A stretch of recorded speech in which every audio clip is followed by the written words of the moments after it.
Okay, Shishir ವಿಷಯ ಬಂದಿದ್ದೆ ಕೇಳ್ತಾ ಇದ್ದೀನಿ. Yes. ಭವ್ಯ ಅವ್ರು ಒಂದು ಸ್ಟೇಟ್ಮೆಂಟ್ ಮಾಡ್ತಾರೆ, ಶಿಶಿರ್ನ ಮಾತಾಡ್ಸೋದಕ್ಕೆ ನಾನು ಐಶ್ವರ್ಯ ಪರ್ಮಿಷನ್ ತಗೊಂಡು ಶಿಶಿರ್ನ ಮಾತಾಡಿಸ್ಬೇಕು ಅಂತೇಳಿ. ಯಾಕೆ ಹಂಗ ಅನ್ಸ್ತು ಅಂತ ಅವರಿಗೆ? ಹಾ, ಸೊ ಆ ಒಂದು ಇದು ನೈಟ್ ಟೈಮ್ ಅಲ್ಲಿ ನಡೆದಿದ್ದು. ಭವ್ಯ ಅವರು ಇದು ಮೈಕ್ ಹಾಕೊಂಡಿರಲ್ವೋ ಅಥವಾ ಏನೋ ಒಂದು ಪನಿಷ್ಮೆಂಟ್ಗೆ ಗುರಿ ಆಗ್ತಾರೆ. ಸೊ ಅವ್ರ ಪನಿಷ್ಮೆಂಟ್ ಶಿಶಿರ್ ಅವ್ರು ಮಾಡ್ಬೇಕಿತ್ತು. ಬಿಕಾಸ್ ಗೌತಮಿ ಅವ್ರ ಕ್ಯಾಪ್ಟನ್ ಆಗಿರ್ತಾರೆ. ಸೊ ಒಬ್ರು ಮಿಸ್ಟೇಕ್ ಮಾಡಿದ್ರೆ ಇನ್ನೊಬ್ರು ಅವ್ರು ನೋಡ್ಕೊಬೇಕಾಗಿತ್ತು. So Shishir was looking after Bhavya. So ಅವರು ಪನಿಷ್ಮೆಂಟ್ ಮಾಡ್ಕೊಬೇಕಿತ್ತು.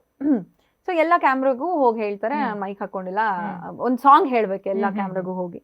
ಸೊ ಒಂದ್ ಕ್ಯಾಮ್ರಾದಲ್ಲಿ ಅವ್ರು ಎತ್ಕೊಂಡು ಇದ್ ಮಾಡ್ತಾರೆ. ಬಟ್ ಆ ನೈಟ್ ನಾನು ಮೋಕ್ಷಿತಾ ಚೈತ್ರಕ್ಕ ಕೂತ್ಕೊಂಡು ನೋಡ್ತಾ ಇರ್ತೀವಿ ಇದನ್ನ.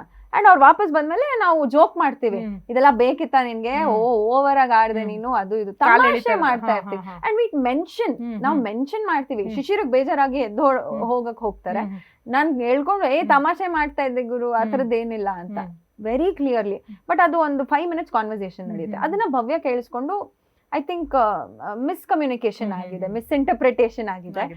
ಸೊ ಬಟ್ ಅದನ್ನ ಅವರು ಪರ್ಮಿಷನ್ ಕೇಳಬೇಕು ಅಂತ ಹೇಳಿದ್ದು ನನ್ಗೆ ಅಕ್ಸೆಪ್ಟಬಲೇ ಇಲ್ಲ.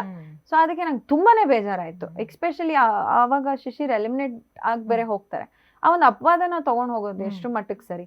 ಸೊ ನಾನು ಕ್ಲಾರಿಫೈ ಮಾಡಕ್ಕೆ ಹೋಗ್ತೀನಿ ಅದನ್ನ.